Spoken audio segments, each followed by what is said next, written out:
1970年代後半、カンボジアでは信じられない悲劇が起こりました。独裁者ポル・ポト率いるクメール・ルージュ政権はたった4年間で国民の約3分の1を地に追いやったんです。年を空にし、知識人を排除し、すべての人に農業労働を強制。今回はその歴史をたどるため、実際に現地に訪れ、キリングフィールドとトゥールスレン博物館に行ってきました。ピノノです。どうぞよろしくお願いいたします。今回はですね、冒頭の方でもお話しした通り、センシティブな内容になっていますので、苦手な方はこの動画を閉じて別の動画を見ることをお勧めします。でね、今回行きたい場所なんだけれども2カ所ございまして、まず1つ目がキリングフィールド、そしてトゥールスレン虐殺博物館というところに行っていきます。この2カ所は約50年前のカンボジアにおけるポル・ポト政権下での大量虐殺を記録した場所になっております。動画の本編の前に簡単にポル・ポトについて解説します。ポル・ポトは1975年にカンボジアで政権を握り、全ての国民を農民にするという極端な思想に基づき、貨幣、宗教、教育、全て禁止、病院もなく薬もない社会で、知識人や少数民族、僧侶は国家の敵とされ、逮捕、拷問、処刑が行われました。こちらがトゥールスレン虐殺博物館の入り口となります。こんな感じで音声ガイドでイヤホンいただいてガイドできるということだったんで、もともとねこれ英語だけなのかなって思ってたんですけれども、いろんな言語対応してたからさ、もう絶対ねこれ行こうと思ってました。博物館の中は結構大きいですね。でこういう風に番号がね振られているんですけれども、ここで音声ガイダンスを聞くみたいな感じですね。でちょっとこれ英語なんですけれども、赤の印が書いているところはかなり重要な部分らしくて、これは絶対聞いてくださいと音声ガイダンスの人に言われました。ここはかつて高校だった建物です。ポル・ポト政権下では S21 と呼ばれる秘密警察の拷問収容所に変えられました。知識人、教師、僧侶、外国人、敵とされた人々はここで取り調べを受け、多くの方々が命を落としました。この場所に残されているのはベッドや手錠、拷問器具、そしてたくさんの犠牲になられた方々の写真。一人一人に家族や夢があったと思うと胸が締め付けられます。ここが実際の拷問部屋らしいんだけれども、この中に名前とあと年齢、性別、全員男性だけれども他の場所は女性の方もいらっしゃいましたね。こちらにあるのが実際に使われていた拷問用具で、元は学校だったので体操用の鉄棒だったみたいなんだけど、拷問用具にされちゃって、でこれで囚人の両手を後ろ手に縛って、この鉄棒で吊るして苦痛を与えるという拷問みたいです。下にね壺があるんだけれども、吊るして気絶したら頭を突っ込んで意識を戻すために使われたみたいです。で意識を取り戻した囚人はまた再度吊るし上げられるという、なかなか残酷なことをしてきたんですね。本当に。この地図に描かれているのは1975年ポル・ポト政権がカンボジア全土に市民を強制移住させたルートです。黒い矢印は首都プノンペンから各地方へ向かう流れが示されています。実際にこの独房でも拷問が行われていて、鎖でつながられてたみたいです。で鎖でつながられてるので、寝返りとか打つと鎖が鳴って叩かれるみたいなことがあったみたいですね。目の前にあるのがポル・ポト政権下で犠牲になった多くの人々の魂が弔われている慰霊塔です。前にある黒い石板には犠牲となった人々の名前が静かに刻まれています。でもその多くは未だに身元がわからないんです。家族のもとに帰ることも名前を呼ばれることもなく、命を奪われた人々です。博物館をある程度回りきりました。3時間ぐらいかな滞在してたわけなんだけれども、ところどころによって撮影がしちゃいけないよみたいなところがあったんですが、そこの場所はですね、すっごく心が苦しくなるような場所でしたね。拷問器具だったりとか、被害者のその写真とかが載ってたんですよね。で、被害者の写真も番号がついてたんですよ。その番号で管理されてて、名前で呼ばれずね。それでその写真とか見るとさ、悲しそうな、苦しそうな顔してるわけ。あとは生存者の方が描いた拷問の風景の絵とかね、いろいろあったんだけれども、一番ね衝撃的だったのは頭蓋骨がねたくさんありましたね。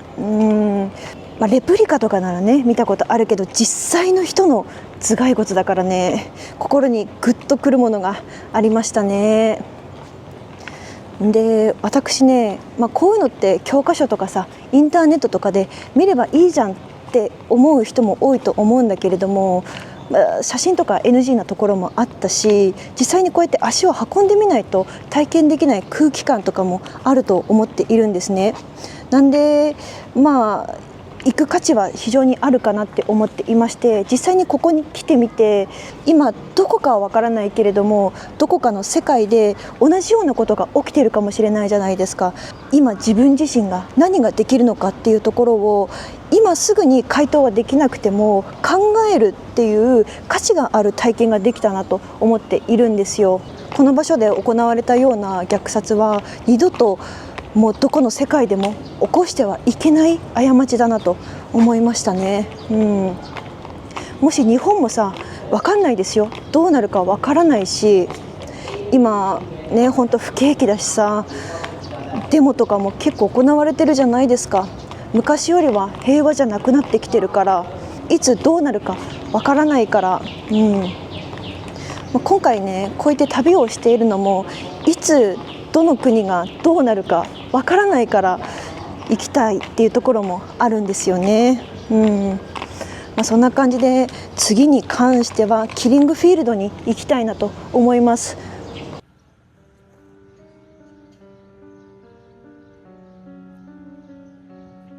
キリングフィールドに着きました。今回も日本語の音声ガイドがついてました。一見すると静かで穏やかなこの場所は、かつて数十万人の命が奪われた深い悲しみの地です。このキリングフィールドは正式には準エク大量虐殺センターと呼ばれています。ここではポル・ポト率いるクメール・ルージュ政権によって殺された人々のご遺体がいくつもの集団墓地に埋められました。その数およそ1万7,000人以上。人々は事前にプノンペンのトゥールスレン収容所で拷問を受け、その後ここに連れてこられました。処刑は夜に行われ、雑音を消すためにスピーカーから大音量の革命の歌や発電機の音が流されていたと言われています。銃弾は高価だったため、木の棒や農具が使われ、苦しみながら命を落とした人がほとんどでした。静かに佇むこの地には、語り尽くせないほどの多くの命の重みが眠っています。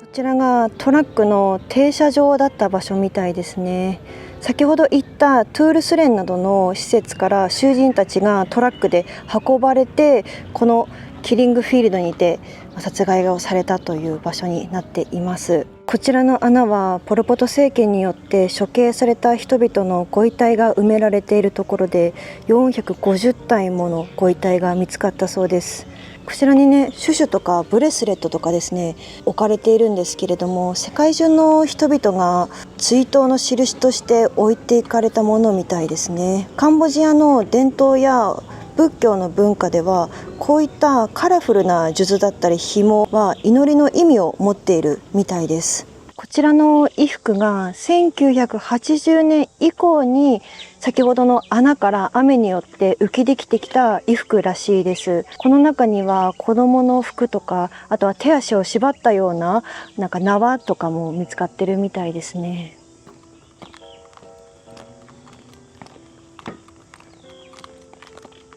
ここに立つ一本の大きな木、これはキリングツリーと呼ばれています。捕まえられた親が処刑される際、その子供たちも将来の敵になる可能性があるという理由で一緒に殺されました。銃弾は貴重だったため、兵士は子供をこの木に打ち付けて殺害したと言われています。